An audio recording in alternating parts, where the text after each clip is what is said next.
हाँ, good evening बेटा। Good evening all. मैं एक टॉपिक समझा रही हूँ, लैक एप्रॉन मॉडल। ठीक है, जैसे कि तुम लोगों ने पूछा था, लैक एप्रॉन मॉडल जो है बेटा एक वेल एक्सप्लेन्ड मॉडल है जो कि दो साइंटिस्ट के थ्रू दिया गया था, फ्रांसिस जैकब और मोनाल्ड। ठीक है, इन दोनों ने 1961 में इस मॉडल को दिया था ये समझाने के लिए कि कैसे कि जीन्स एक्सप्रेस होते हैं। डीएनए में जीन्स हैं हमारे, है ना, तो वो खुद को कैसे एक्सप्रेस करते हैं और उनके एक्सप्रेस होने की वजह से कैसे आपका पर्टिकुलर प्रोटीन्स बनते हैं बॉडी में, और वो प्रोटीन तरह तरह के एंजाइम बनाते हैं और फिर वो मेटाबॉलिज्म को कंट्रोल करते हैं। एक मिनट ज़रा। ठीक है, तो इन्होंने जो बेसिकली लिया था ये मॉडल एक्सप्लेन जो करा था, वो इकोलाई एक बैक्टीरिया होता है, प्रोकैरियोटिक सेल होता है, सारे बैक्टीरिया प्रोकैरियोटिक सेल होते हैं, उसके अंदर इन्होंने ये मॉडल समझाया है। एक्चुअली जो इकोलाई बैक्टीरिया होता है वो अपनी एनर्जी जो लेता है वो किससे लेता है? लैक्टोज होता है ना, लैक्टोज एक तरह का शुगर होती है, लैक्टोज, है ना।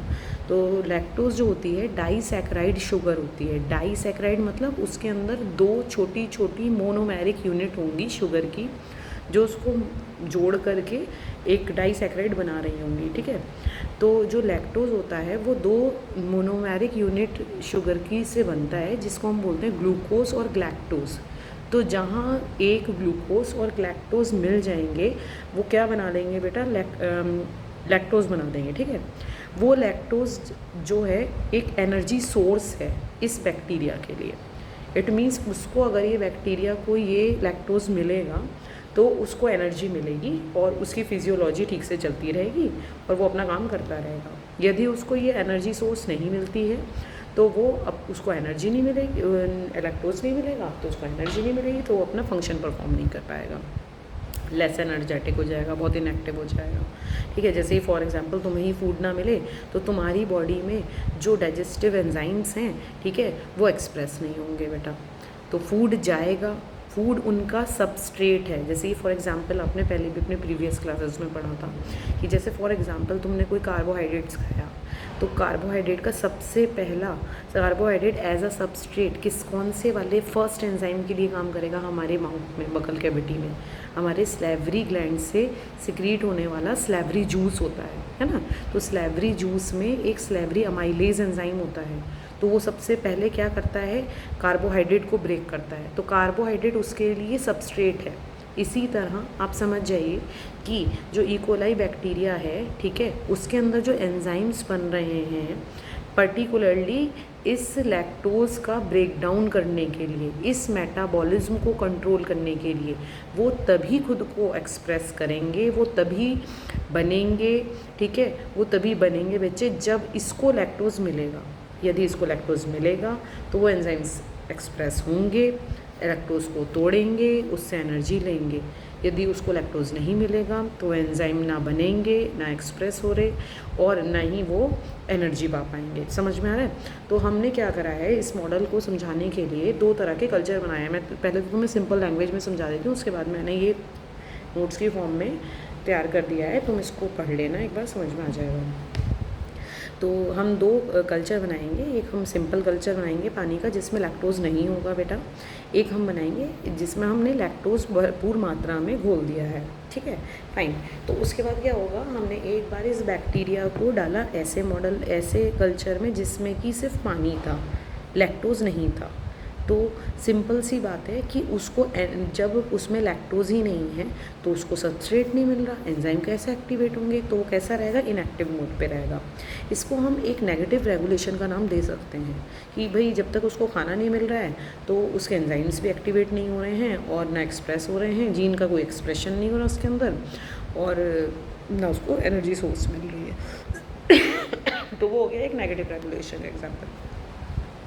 इसी तरह दूसरा कल्चर जिसमें हमने लैक्टोज डाला है तो वो उसके लिए एक एनर्जी सोर्स की तरह काम करेगा। उसको हमने उसमें जब डाला तो हमने देखा उसके अंदर एक्टिविटी होने लगी। इट मीन्स कि उसको सबस्ट्रेट मिल गया उन एंजाइम्स को। ठीक है, वो एंजाइम एक्सप्रेस भी होंगे, बनेंगे भी, और अपना फटाफट लैक्टोज जो उनका सबस्ट्रेट है उस पर एक्ट करेंगे, उसको तोड़ेंगे, उसको हाइड्रोलाइसिस करेंगे और उससे एनर्जी लेंगे। अच्छा, लैक्टोज किस में टूटेगा? फिर बता रही हूँ, ग्लूकोज और ग्लैक्टोज जो कि 2 मोनोसैकेराइड शुगर्स होती हैं, ठीक है। इस वजह से ये दोनों मिलाकर के लैक्टोज को बनाती हैं, जो कि एक डाइसैकेराइड होता है। अब ज़रा देख लीजिए थोड़ा सा इसका मॉडल, ठीक है, 1 मिनट, ठीक है बेटा, ये देखो ज़रा। इन दोनों ने प्रपोज करा था operon model for bacterial gene regulation which describes how genes for lactose metabolism in E coli are coordinated and control, ठीक है। तो जो इकोलाई बैक्टीरिया है उसके अंदर जो जीन्स हैं जो लैक्टोज के मेटाबॉलिज्म को कंट्रोल कर रहे हैं, लैक्टोज के तोड़ने को, उससे एनर्जी निकलती है, फिर वो उसको यूज़ करता है, तो वो सब मेटाबॉलिज्म में आ जाएगा ना। तो उसको कंट्रोल कर रहे हैं, वो कैसे आपस में वो कैसे कंट्रोल हो रहे हैं सारे जीन्स, उनमें कैसे ट्रांसक्रिप्शन हो रहा है, कैसे उनसे मैसेंजर आरएनए बन रहा है, और फिर फाइनली उनके मैसेंजर आरएनए बनने के बाद बच्चे कैसे उनके प्रोटीन्स बन रहे हैं। ये चीज़ इस मॉडल में समझाई गई है आपको, ठीक है। तो ये एक अच्छा बेस्ट मॉडल है जीन एक्सप्रेशन को समझने के लिए, जो कि एक बहुत सिंपल ऑर्गेनिज्म को लेकर आपको समझाया गया है इकोली बैक्टीरिया में, ठीक है। तो it is the best example to explain gene expression in E coli bacteria for lactose which is a disaccharide sugar. मैंने ये लिख दिया बच्चे, है ना, which is a disaccharide sugar, ठीक है। उसका फर्मेंटेशन होना, डाइसैकेराइड शुगर का फर्मेंटेशन मतलब हाइड्रोलाइसिस होना for obtaining energy. All gene in this model control one metabolic pathway. जितने भी जीन्स इसमें इन्वॉल्व हैं, ठीक है, जैसे कई सारे जीन्स बेटा इसमें इन्वॉल्व होते हैं। मेनली देखो जीन्स जो हैं जो इसमें इन्वॉल्व होंगे वो कौन से होते हैं, स्ट्रक्चरल जीन्स हमारे। तो ZYA, ठीक है, ZYA ये जीन खुद को एक्सप्रेस करेंगे, तो इनसे मैसेंजर आरएनए बनेगा। मैसेंजर आरएनए बनेगा मतलब ट्रांसक्रिप्शन होगा तो ट्रांसलेशन भी होगा और प्रोटीन भी बनेंगे, मतलब ये प्रोटीन एंजाइम्स बन गए।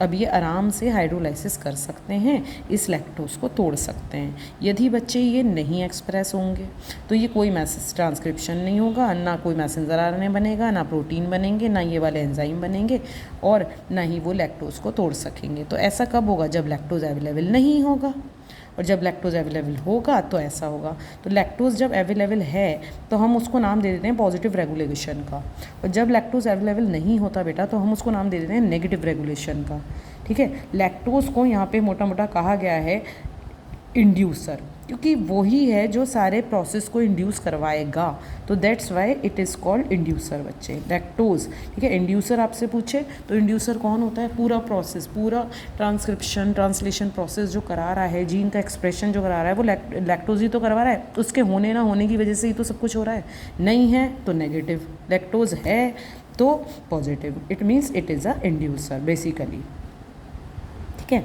अब देखिए, और ये सब सारे के सारे पूरा एक मेटाबॉलिक पाथवे को कवर कर रहे हैं, जो कौन सा मेटाबॉलिक पाथवे है इसमें, सीधा लैक्टोज का फर्मेंटेशन है, ठीक है, लैक्टोज का हाइड्रोलाइसिस है।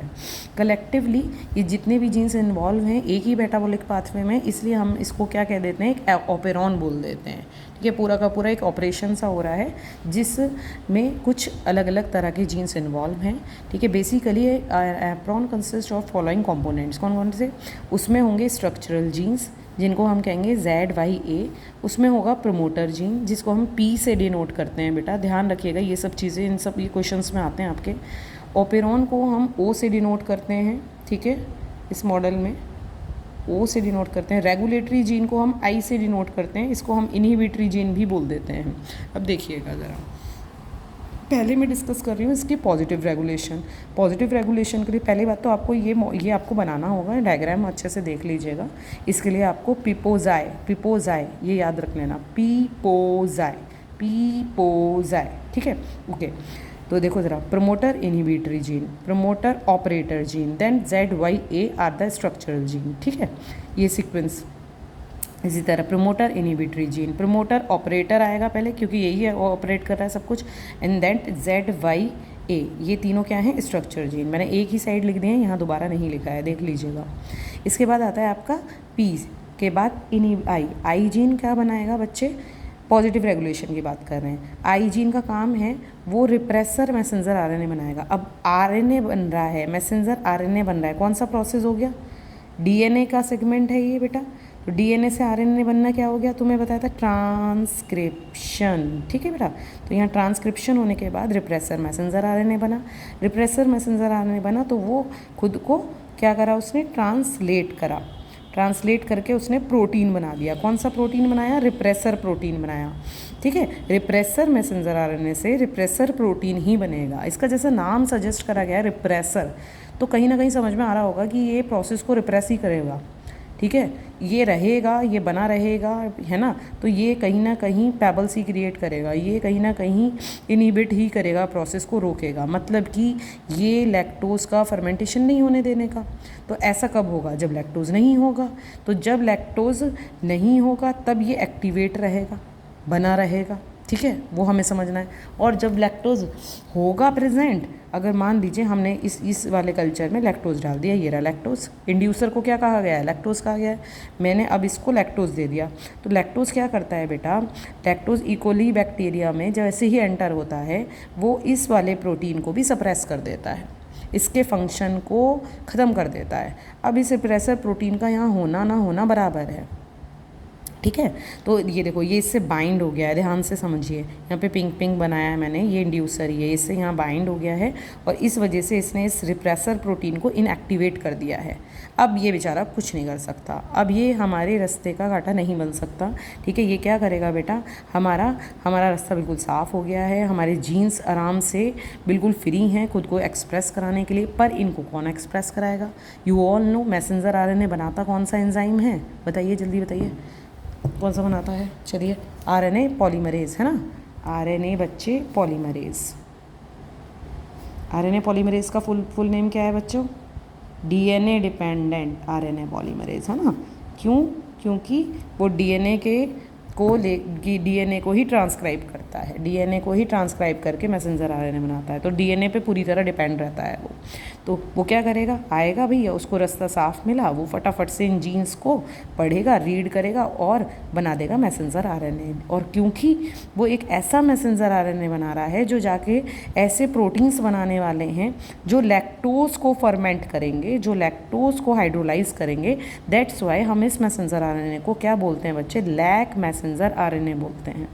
फर्दर ये क्या हो गया बच्चों, ट्रांसलेट हो गया, ट्रांसलेशन प्रोसेस हो गया और इसने अपने 3 अलग अलग एंजाइम बना दिए। Z forms B galactosidase, Y forms permease and A form transacetylase. यहाँ पे सबसे इंपॉर्टेंट एंजाइम कौन सा है आपका, बी ग्लैक्टोसाइडेज।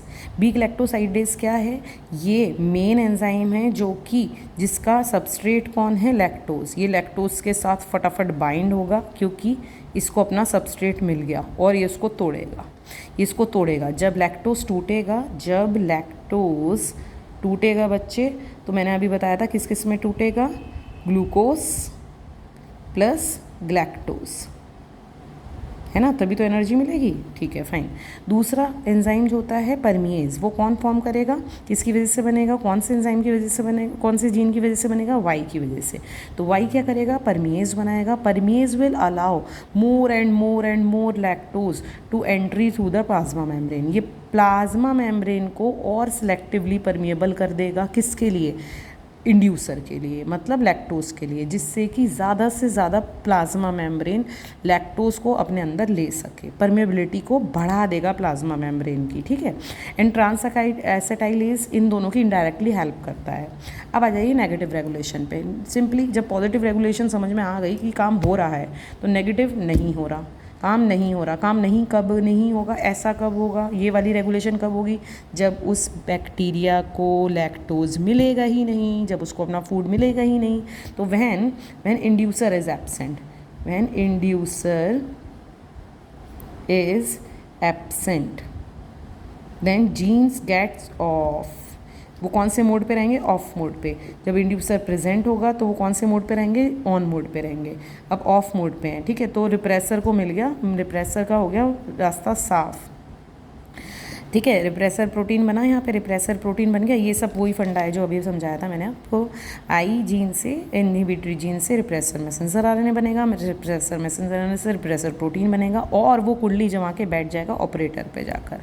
रास्ता रोक कर बैठा हुआ है ये, तब तक यहाँ बैठा रहेगा जब तक इसके फंक्शन, इसको कोई सप्रेस करने नहीं आएगा। और इसको कौन सप्रेस कर सकता है, सिर्फ और सिर्फ इंड्यूसर, और वो कौन है? लैक्टोज। तो मतलब जब तक यहाँ पे लैक्टोज नहीं मिलता तब तक ये प्रोसेस ऐसे का ऐसे ही रहना है, इसमें कुछ चेंज नहीं आना है।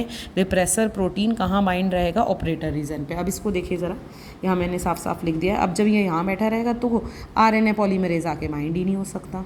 आरएनए पॉलीमरेज के लिए तो ये पैबल है ना, एक तरह का रास्ता रोक कर बैठा हुआ है, क्योंकि आरएनए पॉलीमरेज को तो इन जीन्स को पढ़ना है, रीड करना है, तभी तो वो मैसेंजर आरएनए बनाएगा।